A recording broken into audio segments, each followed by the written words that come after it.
How could you lie about this being my grandchild? From the start, my daughter didn't resemble my husband. By the time she turned 3, it was obvious she looked even less like him. My mother-in-law found this suspicious and secretly conducted a DNA test between my husband and our daughter. When she showed me the results, she had a triumphant look on her face. Now I can officially kick you out. Not only did you fail to get us a male heir, but you also tried to pass off another man's child as our grandchild. You're a disgrace.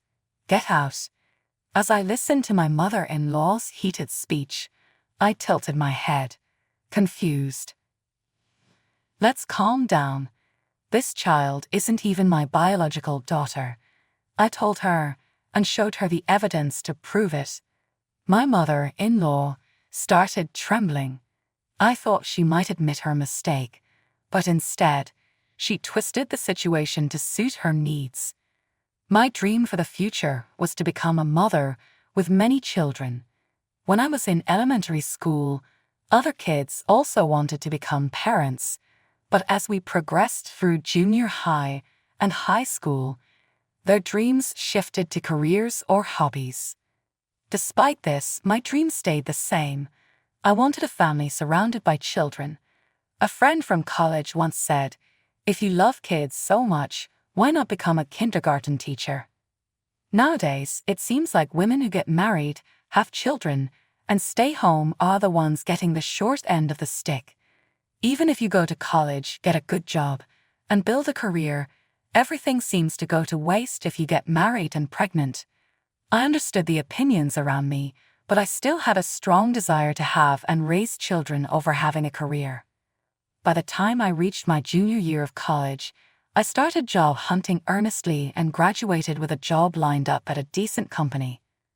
Once I started working, I faced the harsh reality of the working world, realizing how naive my student days had been. I was constantly busy with work. In my 3rd year at the company, I got transferred to another branch where I met my husband. He was like a mentor to me, and we spent a lot of time working together. Eventually, this led to a personal relationship. The catalyst was our mutual love for children. My husband was considered quite handsome, attracting the attention of the young female employees at the branch. None of the women at work approached him, assuming a guy that good-looking must already have a girlfriend.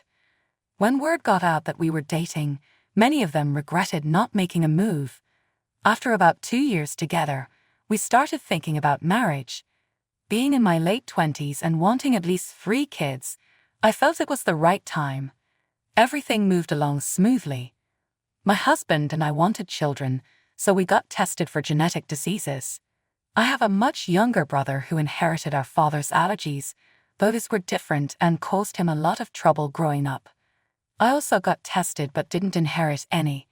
Seeing my brother's struggles, I didn't want my own kids to go through the same thing. However, the results surprised us. Neither of us had hereditary allergies, but it turned out my husband was infertile.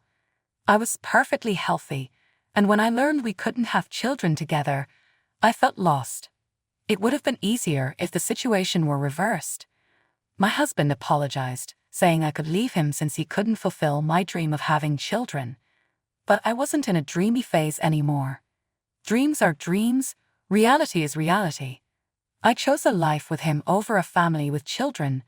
He was the only one for me, and I couldn't imagine a future with anyone else.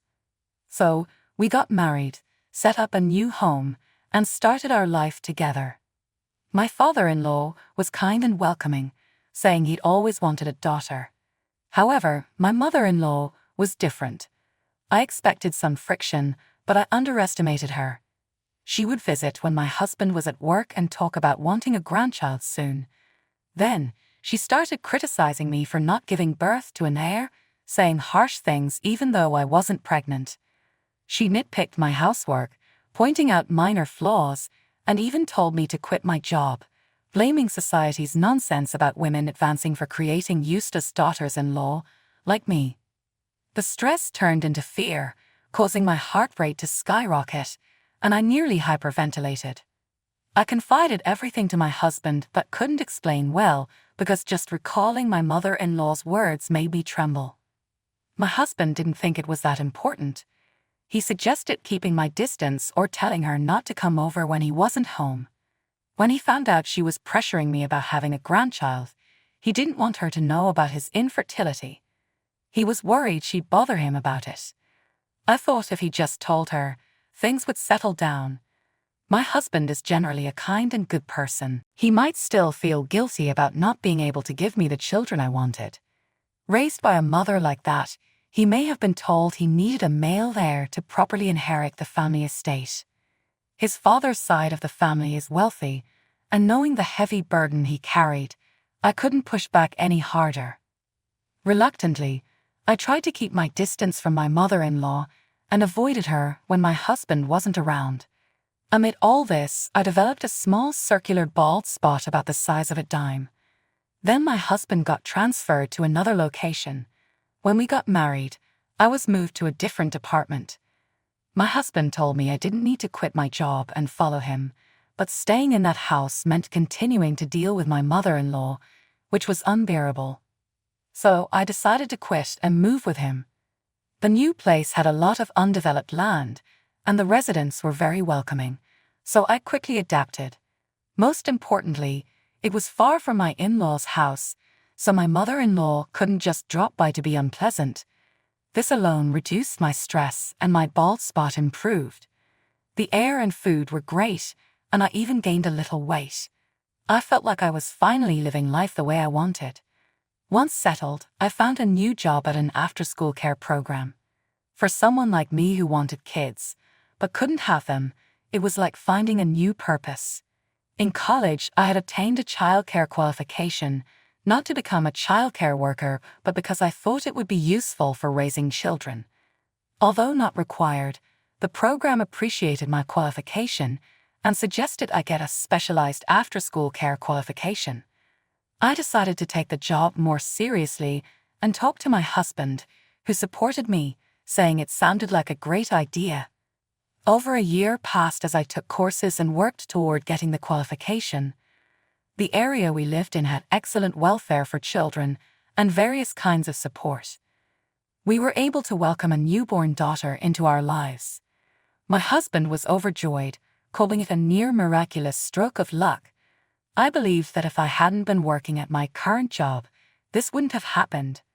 Perhaps we were given trials so we could meet our daughter. My husband quickly informed his parents. I had never seen him happier and more excited. However, either my husband explained poorly or my mother-in-law failed to understand because the situation took a drastic turn when our daughter turned 2. My husband got transferred again, and we moved back near his parents. He got a promotion and returned to his old branch. My in-laws wanted to see our daughter, so we visited them more often. With his promotion, my husband had more subordinates and wasn't away from home as much. I thought my mother-in-law's harassment would be manageable since my husband was with us during visits. Initially, she adored our daughter, but her joy didn't last long. She started asking, "When will you show us a boy? Don't think you're off the hook just because you had one grandchild." I never intended to irritate my mother-in-law, but she still seemed to dislike me. She accused me of keeping my pregnancy a secret and being shady for only reporting after the birth. She called me an inconsiderate daughter-in-law, saying I should have informed her when I got pregnant. Even though my husband explained everything to her, she pretended not to understand and kept making such comments. Gradually, her dissatisfaction extended to our daughter. She remarked that daughters resemble their fathers, but claimed our daughter looked nothing like her son. She made these comments deliberately, not just to me but also to others. She even pushed my daughter away, saying, "Don't come here with your dirty hands." During meals at my in-laws' house, she scolded my daughter for spilling food and hit the back of her hand several times, saying she had no manners.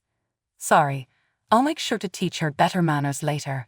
Please forgive her," I said, defending my daughter. But my mother-in-law blamed me for spoiling her and even hit my head several times. When my father-in-law or my husband was present, she didn't treat us as harshly. My daughter began to fear her grandmother, saying, "Grandma is scary," and started avoiding her. My mother-in-law then called her an ungrateful grandchild and treated her even more coldly. Thankfully, my father-in-law remained affectionate toward my daughter, and she grew very attached to him. Every time we visited, my mother-in-law would nag me about not being pregnant and pressured me to have a son soon. When I couldn't get pregnant, she even started suggesting potential wives for my husband. "How about this girl? She has a sturdy build and looks like she could have several children. This type is more likely to bear a male child." Only my husband was invited to their house, and he would always return saying his mother had suggested this. At first, he thought she was joking, but as she kept repeating it, he started to believe there was some agreement behind it, and came to consult me. I told my husband that ever since we moved back, my mother-in-law had been relentlessly pressuring me to have a son. I also mentioned how she was treating our daughter very coldly, using the excuse of discipline to inflict what was practically corporal punishment. I explained that our daughter was afraid of her grandmother. In the end, my mother-in-law's attitude hadn't changed since our wedding. If anything, it had worsened. Her behavior toward our daughter was particularly blatant, and the thought of what she might have done when I wasn't around was terrifying.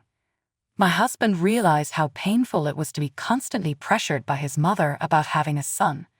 He apologized for previously suggesting we simply keep our distance and asked for forgiveness, albeit a bit late.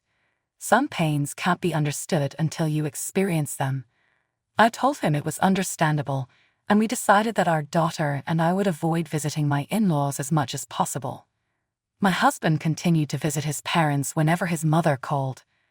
My mother-in-law's actions were a humiliating ordeal, but my husband assured me he had no intention of divorcing me. He said he would find the right time to address his mother's behavior. However, he always returned home saying that today wasn't the right time. I knew my husband had no plans for divorce or remarriage, and I thought it best for him to handle his mother. So, I wasn't worried about him visiting his parents. But unexpectedly, things took a turn in my mother-in-law's favor. Previously, she had only shown my husband photos of potential remarriage candidates. This time, however, she went so far as to introduce one of the candidates to him in person. Unintentionally, the woman fell in love with my husband at first sight. My husband, still as handsome as ever, remained polite even to someone he didn't want to engage with. While I believe my husband wouldn't say anything he didn't mean, it's possible my mother-in-law twisted his words. With everything going her way, my mother-in-law's actions escalated. This happened when our daughter turned 3.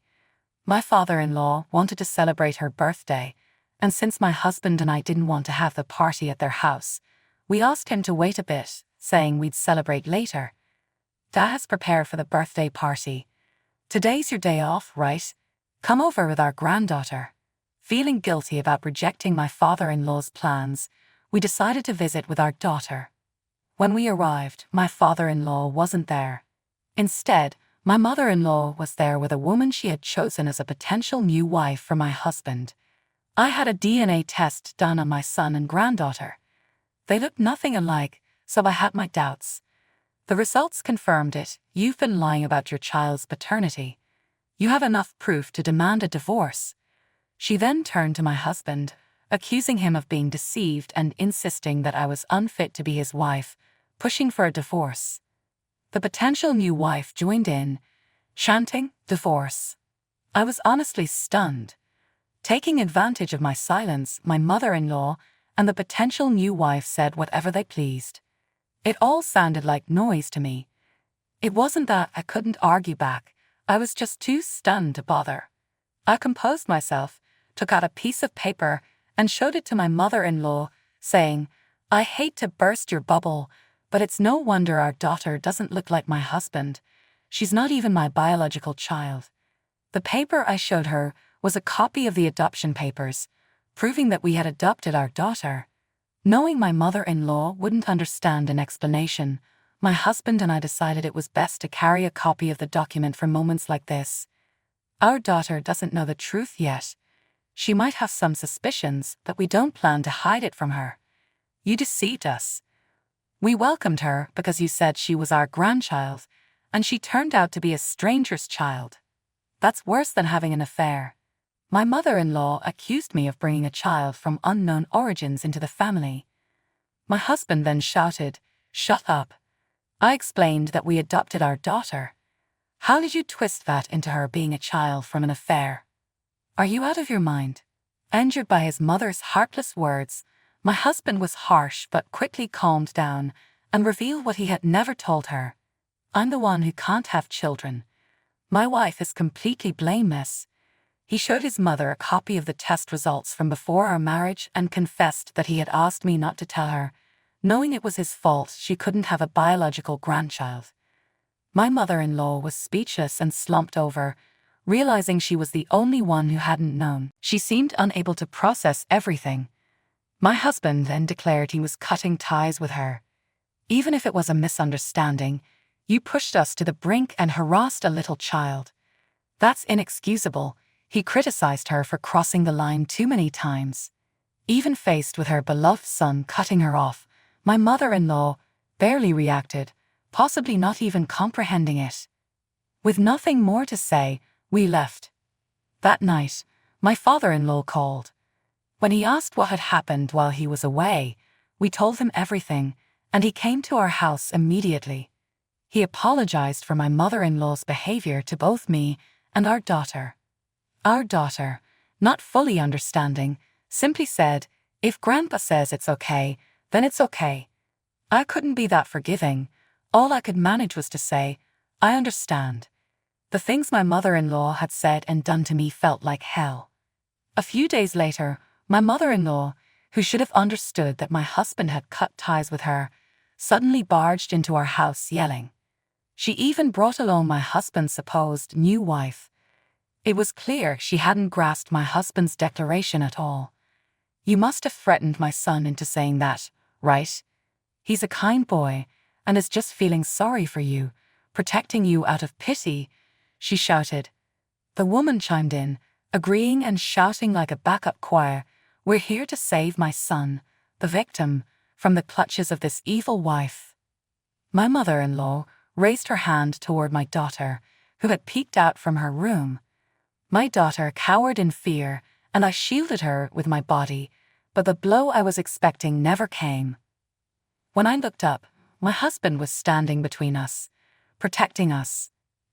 A deep voice boomed from another room, and my father-in-law, who had been hiding, came rushing out. "What did our granddaughter ever do to you?" "Accept reality already," he said, standing in front of my mother-in-law, protecting us. My mother-in-law, who hadn't expected him to be there, was stunned and speechless. Hearing about the previous incidents, my father-in-law had grown suspicious and decided to monitor my mother-in-law and the woman's actions. He sensed something was wrong and informed us of their plans, so today's confrontation was anticipated. The only unexpected thing was that my daughter, startled by my mother-in-law's voice, peeked out despite being told to stay hidden. When my father-in-law sensed what was happening, he hid in another room to observe my mother-in-law and the woman's actions. He hadn't planned to reveal himself but couldn't stand by when he saw his wife raising her hand against our daughter. "Are you blind? How could a family this united be torn apart?" "Wake up already," my father-in-law said. He then told my mother-in-law that he knew all her secrets and took her and the woman away. A few days later, my father-in-law called me. The content of the call was about the secret he had mentioned before he left. He explained that he had always suspected my mother-in-law was hiding something due to her strange behavior. However, since it didn't cause any major problems, he overlooked it. She had taken care of the house while he was away for work, and he appreciated that. But the sudden appearance of a potential new wife for his son confused him. So after that incident, he hired a private investigator to look into her behavior. The investigation revealed that she had been having an affair for several years.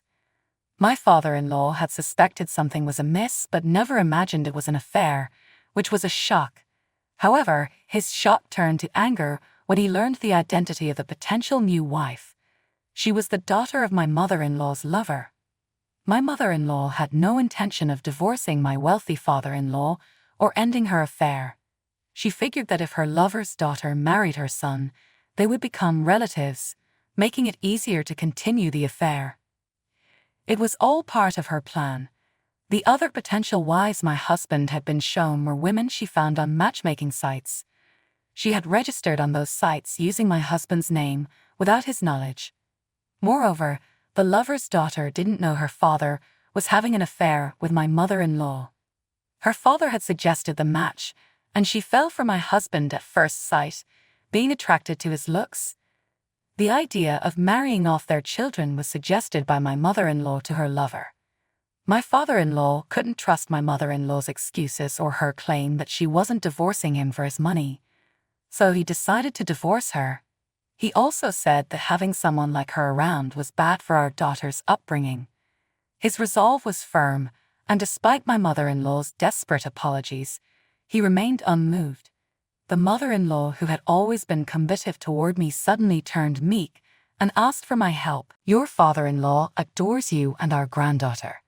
If you persuade him, I'm sure he'll change his mind." She begged me to stop the divorce. But after all the torment she put me and my daughter through, I owed her nothing.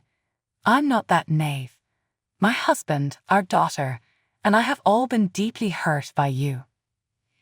Isn't there something you should say before asking for help? Even if she apologized now, it wouldn't change anything. But instead of apologizing, she betrayed us again. Did I do something wrong? Sure, having an affair while married is a bit regrettable, but your lack of explanation about the adoption is at fault here. I'm not to blame. Hearing this, my husband threw her out without hesitation, even throwing salt at her to ward off bad luck. Though my father-in-law had given her time to find a new place, he revoked it and filed for divorce immediately upon hearing her words. He also sued both my mother-in-law and her lover for damages. The lover's wife found out about the affair through the lawsuit and the details of her daughter's involvement with my husband, leading to further turmoil in their household. I heard that my mother-in-law's lover had married into his wife's wealthy family, and it caused a huge scandal. He was divorced and required to pay significant alimony. Despite her parents' situation, the potential wife arranged by my mother-in-law continued to aggressively pursue my husband. She was so persistent, even approaching our daughter while she was playing in the park, that we had to get a restraining order through our lawyer. After being kicked out of the family home and divorced, my mother-in-law started working to pay off the alimony. She managed to settle the alimony with my father-in-law from their property division, but she couldn't cover the large sum demanded by her lover's wife. Now she's experiencing her first job, living alone in an old house with thin walls where she can hear everything from the neighbors. She fails constantly at her job and is frequently scolded. The tables have turned, and now she's the one being called a loser and a fool, terms she used to mock me with. After over 50 years, she's finally experiencing a miserable existence. Our family has grown even closer. Our daughter laughs a lot now and shows interest in many things. Watching her grow is our greatest joy. My father-in-law visits regularly and has become a doting grandfather.